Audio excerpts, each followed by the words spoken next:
Welcome to the Caribbean Property Investing Podcast, where we share real-life experiences for successful Caribbean property entrepreneurs.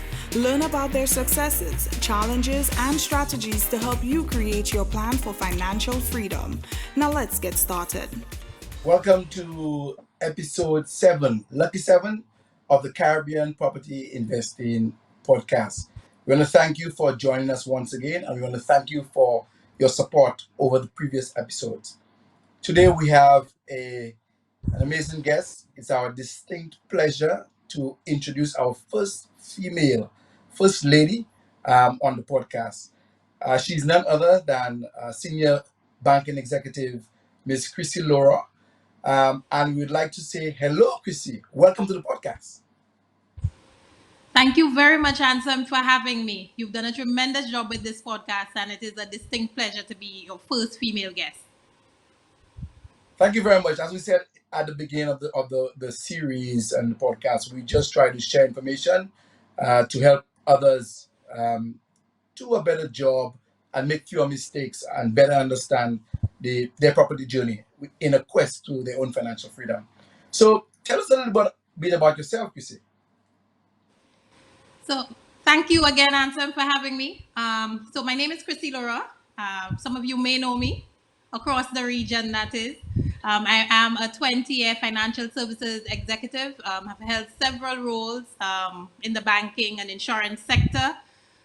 Currently, I am the CEO of Scotia Insurance, and I manage a regional insurance company across 12 islands or countries within the region. It has been a journey getting here. It's been one, as every single person on this podcast would be familiar with, tons of challenges, taking on a lot of good opportunities, and I am happy to be here. And I wouldn't change one bit of the journey so far.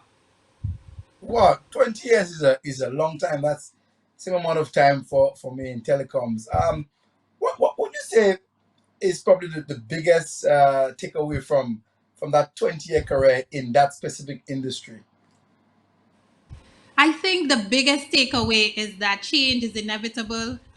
It's unpredictable and it's quick. I can't tell you the number of huge evolutionary changes that have taken place in the sector throughout, with technology, with customer demands, with products, with pricing.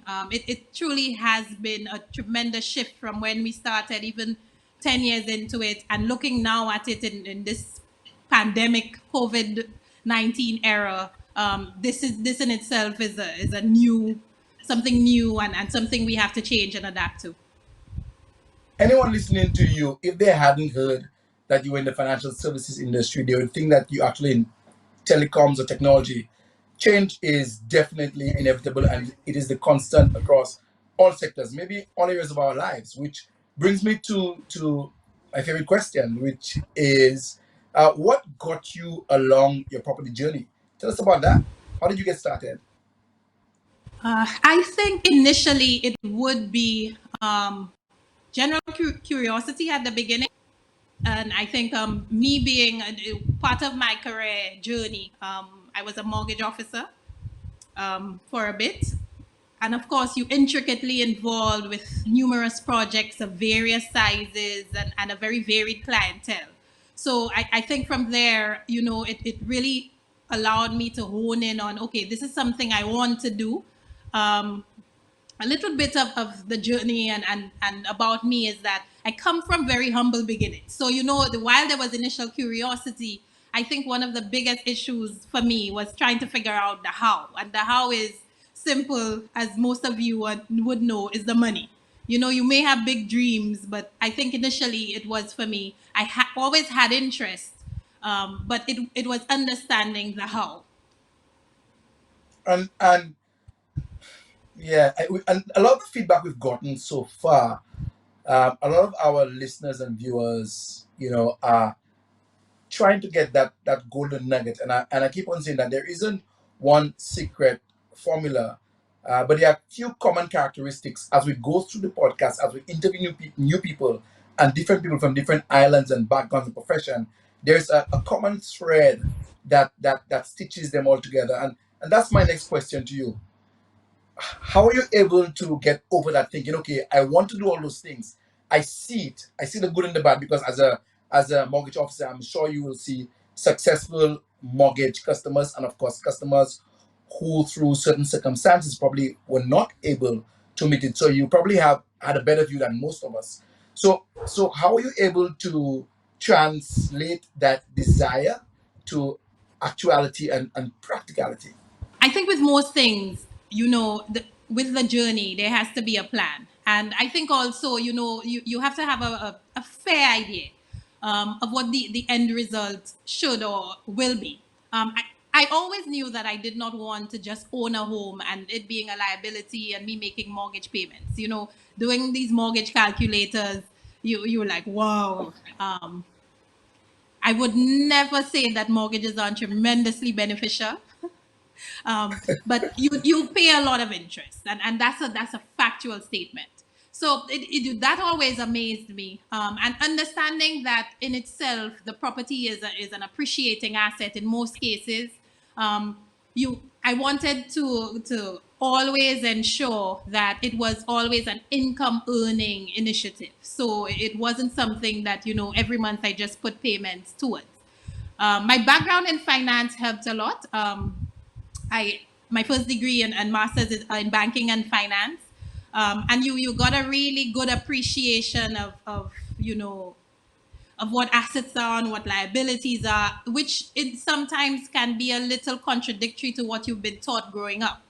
You get a house, you pay for it, your children will probably end up paying for it, etc. So you get a really good understanding of what investments are, of growing your portfolio, and I really wanted to do that, even if it was at that time very minimal in terms of funds.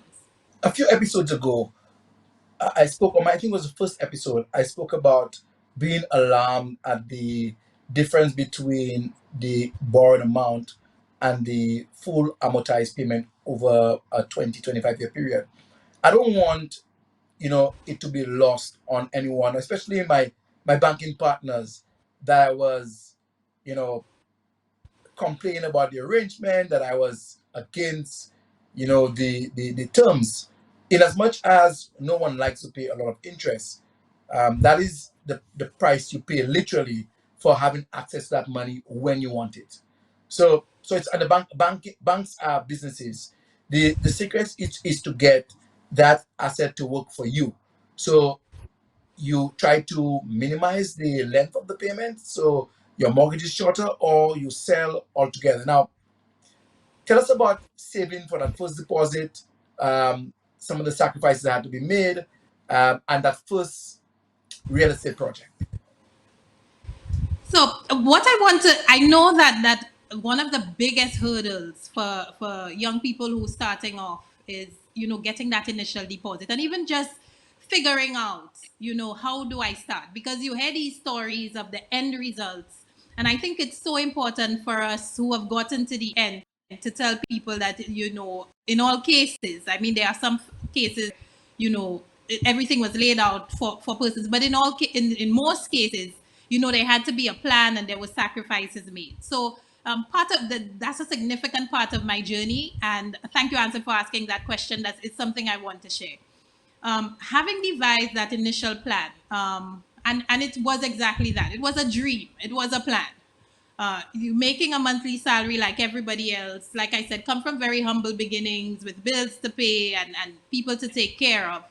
Um, it is initially looking for the best opportunities. You would have to, there's several considerations.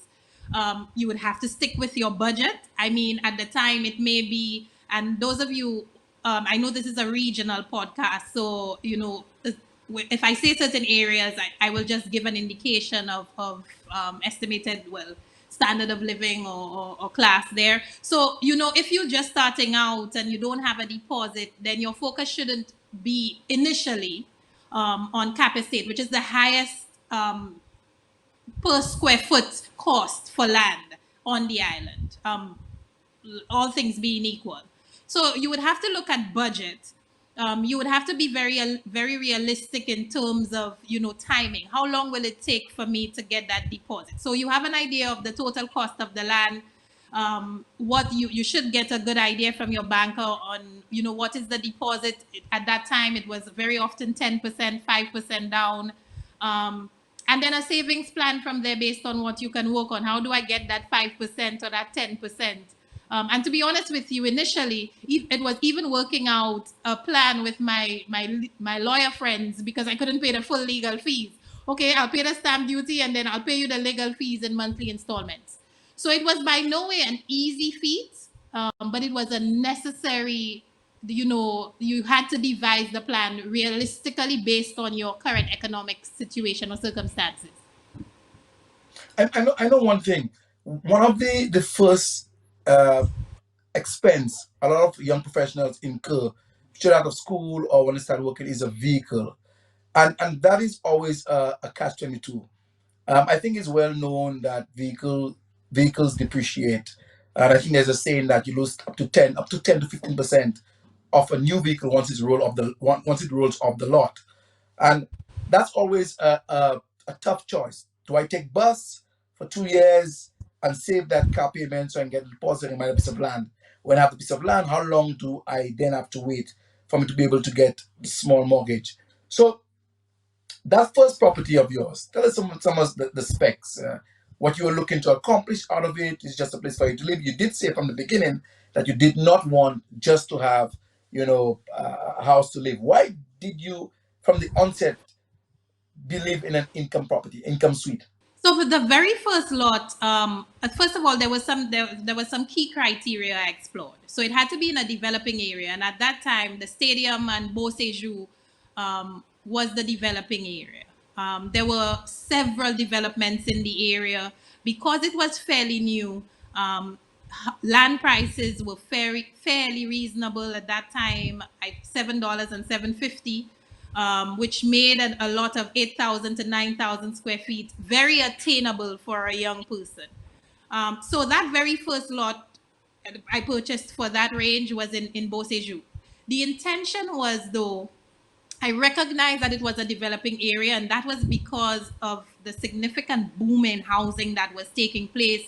The fact that it housed the national stadium, there were international tennis courts being built at the time, there were plans to put in international swimming pools, etc. So I recognized that the fact that it was close to the marina and close to the major hubs of the north, where there was significant hotel developments taking place.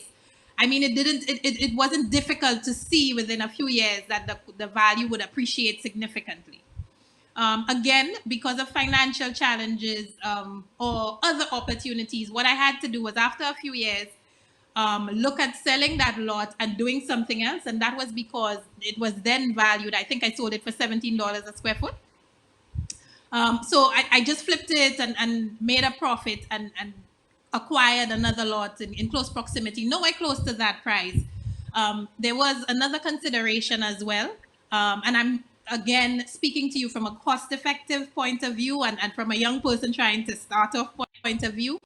The lot, if anybody's familiar with the topography in Lucia, we have fantastic views, but that comes with a very mountainous terrain. And the lot sat Correct. on a slope which required a retaining wall. And I can tell the viewers, when I heard the cost of the retaining wall, my very first comment to the contractor was, that's the cost of an apartment. So I will invest that money in an apartment instead. So right away, the decision was made to sell the lot, which meant that when I looked at another lot, one major factor for me was the terrain. Because now I had learned the lesson that, perched on a hill involves cost.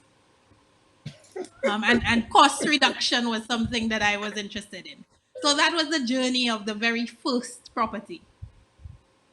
Do you know, I laugh because I think I got a crude response one time when I asked about the price of a lot which I liked, and the owner said, "You want view? You want view? Then pay the money. Pay the money for the view."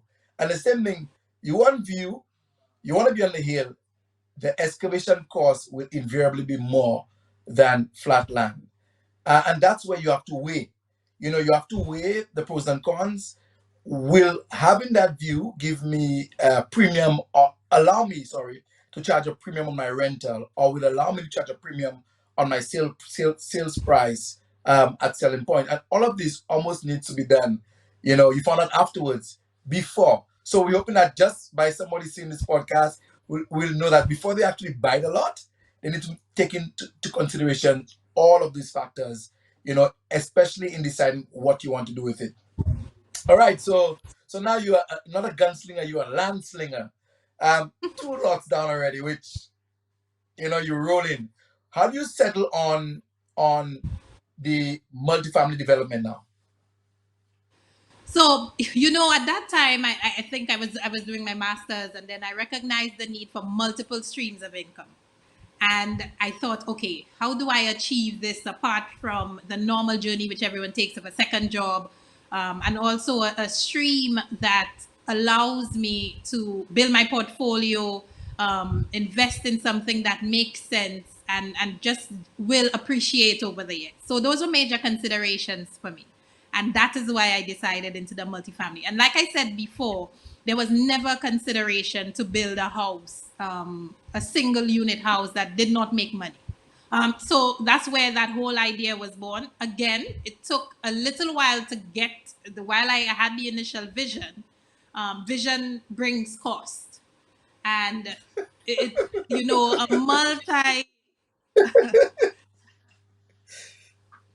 No, because multi you're right. You're comes right. with Go ahead. significant cost, and it was cost from the inception. And I can tell anybody who's listening to this, I mean, the initial cost of the drawings was intimidating at that time. So it was again, I probably am a huge advocate here. I attended the University of the West Indies in Mona, Jamaica. One of the best experiences of my life, I can tell you. And I remember one of my lecturers telling me that one of the primary reasons you are here is to build networks. And never have my networks worked better for me than when I was doing this project. So I had a number of architect friends that we lived in one unit in Jamaica from UTech. And yes, some of them were in Jamaica and all over the region, but I was able to give them an idea of what I wanted. They started initial drawings for me. And because, that significantly reduced the cost there. So, again, as a young person starting out, young university graduates, you need to take these into consideration. How can I leverage my networks to make this a little more cost effective? And that was the initial plan. I think after I got the plan approved, it probably took another couple of years to get the deposit together, to get the fees to mobilize effectively. Because again, what you don't want to do is be paying a mortgage, but you're not generating any revenue. And thereafter, I recognize that, okay, maybe I don't need to do this whole project all at once. But again, with getting a mortgage from the bank, that also has to be done very strategically. That when you finish, it looks like a finished property. It looks like the building and the exterior looks finished. So what I decided to do was break it up into two parts, and build the. At that time, I was based in Barbados, so that worked brilliantly in terms of both could be rented out because I was off island. We built the first two units, finished them, brought them to completion, did all the external infrastructural works to make the entire property look appealing with the gating and the fencing. Just a little bit of background on the property. I wanted something mid-market, very, very modern, very chic, so that it appealed to young professionals. Fully furnished as well, because I was looking for people coming into the island either for short-term stays, or medium or long-term stays. Another consideration was that at that time Airbnb and other hotels.com, etc., these things were booming. And I wanted to build it in such a way that I could also, if any apartment was vacant, that I could leverage that market as well. So some considerations there, not to focus on one income source, but build it in such a way that, there are multiple revenue streams. So you brought up 2 points, and I might use that in the summary. I'm thinking, A lot of us move within the region for opportunities, while some people are more comfortable in remaining home. One of the benefits of moving is that you can perhaps earn more, earn a higher salary, different compensation package. But one of the downsides, obviously, is that you're not here. Apart from not being on island while the project is going on, what were some of the other challenges you had with that build in particular? Again, I'm a huge advocate for moving outside, getting outside of your comfort zone and working outside of your environment. It's tremendous exposure. I mean, exposure on every level. Seeing different environments, etc. It is simply the benefits of it. I cannot articulate in one sentence. Um, there were significant challenges though with not being home during the initial project. It was managed, and he did a fantastic job. With my father started managing it. I could, because Barbados is very close to St. Lucia. Regionally, anybody who's on it would know it typically is a 20 to 30-minute flight. Also, because my job was regional, there was a lot of flexibility allowed. Um, but the major challenges were not so much me not being there. The major challenges, I think initially when I started this, I could not have even imagined the number of challenges. The challenges were with workers, with staying within costs, with little things that were missed, and then they had to be redone, and little things missed and that have to be redone are big costs because you're breaking something down and you rebuilding. There was also significant issues with weather. If it rained a lot today, the guys couldn't plaster. Or if it was, for some reason, the weather cooperates when you don't need it. It seems. So I remember when we had to do a specific project, it rained for weeks and the guys couldn't do it. The issue with that as well is that these guys are they work very much in the gig economy. So once they're off your job for a few weeks, they pick up another gig and you cannot just ask them to come back. So a lot of lessons learned there. I think there are lessons that in future projects will help me tremendously. But the major lessons were to stay within cost. I learned a lot about using different types of material. When you're using traditional builders, they tend to go with traditional methods. And in my conversations again with networks and peers, things had revolutionized somewhat over the few years. And trying to get contractors here to do things in a more economical way, but and also more durable and savvy way, even with subtle differences, was a challenge. I'm when you said when you said that weather did not cooperate. Um, when you have a project and people are being paid by the day, I think I needed to explain that a little more to some of our listeners. The biggest issue for me when that happens is that it starts raining, say 9, 10 o'clock, 11 o'clock. You still have to pay the guys for the day. And if that happens for 5 days, they work half days or quarterly, you pay them 5 full days. That's work that's not done and money you would have expended. Um, if you have reasonable workers, they might say, okay, Miss Chrissy, because they're very pleasant. Okay, Miss Chrissy, okay, boss, I'll give you an extra day. But I don't see that as the norm. That might be an exception. Um, so tell us about overcoming those challenges and getting to the end product. Some of the things that you said that you learned. Somebody listening right now, what advice you would give them? Saying, okay, Miss Chrissy, I'm listening to you. I'm a young lady, just out of college. What advice would you have for these people looking on now? So before we move on to the advice, Ansem, you made a very, very interesting point there as it relates to managing, costs that are a little bit outside of what you projected. And it brought to mind the importance of having contingencies. So, with a building project, it is very unlikely that things will go 100% as you anticipated it would. And there would be these normal delays, and very often in project management, you're putting little buffers for risk. And I think it's very important as well when you're building to not look at it like dollar for dollar, but there must be, typically in the banking world is a 5-10% contingency added in case anything goes wrong or these kinds of things happen where you have to pay a little extra. So I just really wanted to say that for anybody starting out, that is an absolute necessity. And the reason again is the large amounts you take for a mortgage and the amortization period being so long on average, 25 to 30 years, in some cases 35, can be a source of tremendous stress. It is very intimidating and it can be extremely frustrating. And if you put these little buffers in place at the forefront, I think it can reduce stress and frustration levels significantly. I just wanted to touch on that a little bit before I move on to my learnings and what I hope others how I hope others can benefit from my learnings. One of the very first learnings for me is that initially when things started going wrong, there was tremendous stress and frustration. And I think that's one of the biggest learnings for me. I mean, it weighed on me when things weren't going right. And gradually, as the project started coming along, I had to develop ways to manage the stress effectively and find solutions as opposed to complaints.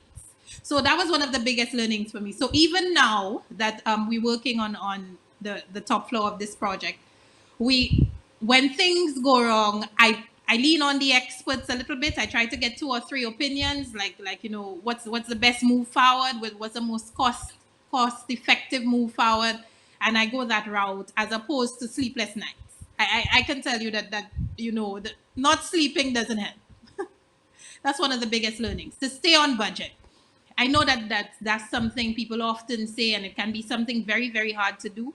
When you start building, a lot of fanciful ideas come to mind. I mean, you see a small balcony and you're like, wow, double the size of that balcony. But you have to remember that with every single square foot you put, it is additional cost and it's taking away from what you had planned it for. So it means that if you double this room or if you make this a little fancier, you increase the size of the shower or the closet, it's taking away from something else. So it is to have a very detailed plan and as much as possible stick to it. The third thing is to get reliable workers and as much as possible try to keep them. I went through a process of, as with everything in business, you meet people, some people don't show up. In some cases, we had to get new workers, etc. But when you got a really good worker, you recognize them and maintain that contact. That's another major learning for me. And they tend to do things faster and more effectively and efficiently as well.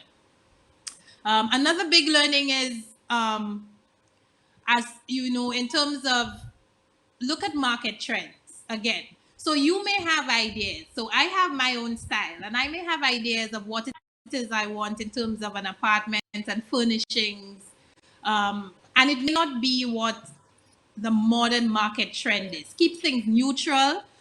Do not skew it towards too much your style. For example, like bright colors, an average tenant or so would probably prefer, or it may be easier in most cases to rent out something neutral. So consider that in your design and also, your decor, etc. In terms of paints, you'll see very nude colors in the background here. And that, came from suggestions from people who had been in real estate for a while and experts. So even these little things matter in terms of aesthetics and appeal. And the fourth major one is to manage the money when you're getting them in the drawdown. So it can be very intimidating for somebody, to get these large lump sums of money. Anybody who's been through the mortgage process is that you get the monies, the full mortgage disbursement, you get it in initial sums for the various stages of the project. And what happens is that when you have such large amounts of money, very often you can decide that, maybe it's time to change the car, or, time to do stuff about the mortgage. That wasn't planned for. It's very, very, very important to stick to the plan as it relates to that. I, I, I mean, I'm listening to you, and I hear high level, of being meticulous, and perhaps that comes from, your financial background. When I think of projects done, one of my greatest fears is having enough money to finish, and that's where nobody wants to be. Where the the drawdowns are completed, and the structure is not finished. So you have mortgage payments due. If you had two apartments instead of one, both apartments may be unfinished, and you can't earn. Your savings are done, and that's a really real life situation.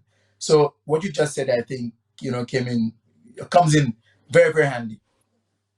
I'm looking at the environment right now, Crisy. Do you think that the fact that you are in financial services, you may have a better feel of what comes next, or the economic horizon, and that gives you an advantage maybe as a property investor? To be honest with you, I think at what COVID has done is created an equal landscape of disadvantaged people. To be honest with you, Wow.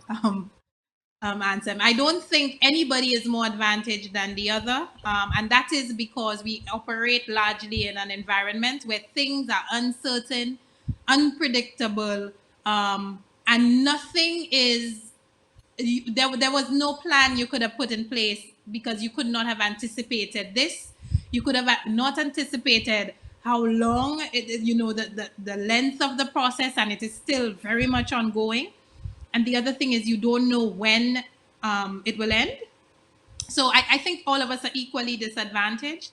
I think again it comes back to a point made earlier that when you're doing these projects, because they take up such a significant amount of your money and your time, you want to do it in such a way that it allows you to shift or adjust what you had initially planned if something major happens. And an example of that is initially these apartments were built primarily to put foot on the Airbnb market. But somewhere in the back of my mind, I was like, when I was being told initially, then you need to put in minimal cupboards and furnishings, etc. I was like, no, I want to build it in such a way that if that market for some reason isn't working, then I can say I can shift to long term. And I can tell you that was tremendously beneficial for me, considering now that, the Airbnb market and the short term market is almost 100% shut down. And finally, Miss Laura, what would you say is the best advice you've ever received? I think, at various stages in my life, I've received some nuggets that have just transformed my life. But I would say ultimately, very young in the game, in financial services, I think working within the region, there is a very lean path that often you can, because there aren't a lot of examples. At that time when I started off, there weren't a lot of examples of people moving outside of the country or outside of the region. And I remember, very, very young in the game, a senior executive visiting from Canada. And then, he was asking, what's your career plan? And I was detailing everything within St. Lucia, like moving to the next one and the next one. And he said to me, the only thing I ask of you is to understand there's a big bad world out there. And you need to explore your options outside of here. And that started a journey that led me to a number of things thereafter. And the second most important one is to just move with change. And it has been a big theme in the financial services sector and in all sectors and industries across the region and worldwide over the last few years. But I think if you have an attitude that you can adapt, I think that's the best advice that you can give to anybody. Nothing is certain right now. And I think in this in this post-pandemic environment, everybody understands that. And an attitude that I will shift I will be flexible and I will adjust. Which brings me to my summary and pulling out some of the key points from your experience. There's changes constant. Be fluid with it. Be prepared to alter, move physically sometimes, or literally, sorry, to a different country to work, for example. Then there's a sacrifice, and that sacrifice is part of a bigger plan. So have a plan, be willing to make the sacrifice because you want to achieve the goal that you set for yourself. And in your case, have a plan, sacrifice, but also be willing to pivot. Be willing to pivot, be willing to shift. So for example, be willing to change. So for example, one lot appreciated, you sold it. The second lot with a plan, but then when you got there, you realize that no, the reality of this situation will mean that there will be an incremental cost. I once had a retaining wall that cost almost $40,000, $50,000 for a retaining wall, which is necessary. But in a lot of cases, if it's not in the original budget, that throws off your bills, your cost, your project completely. $50,000, $30,000, 10,000 US is not an insignificant amount. That can mean the difference between painting and having, concrete mortar exterior house. Use your network, which to me was so useful, because when I'm thinking of using my network of friends, that I have on island, you were talking about no. Use your network from school. Use your network from work. Both in and outside of St. Lucia. Even if the plans that may be done by a Jamaican architect and there are St. Lucian codes, probably he can do a version for you in AutoCAD, soft copy, and you give a local person to modify it, which will be a lot less than maybe paying the full price locally. So that was a very, very powerful contribution, and that's something that we all should keep in mind. The other one is, while in your project, without a doubt, having good workers and keeping new, fresh, quote unquote, unspoiled, unentitled workers is key. But we both know that's easier said than done. When there is a boom in your market, it's very difficult to get some of the best workers. So what I'm sure you've done and I've done is kept relationships with good people and try to almost sometimes wait for when they're available to make sure that you can use them on your project. In terms of the actual build and the aesthetics of the structure, in as much as you may have a design concept, try to stay as neutral as possible, both in layout, both in colors, so it appeals to the broadest audience.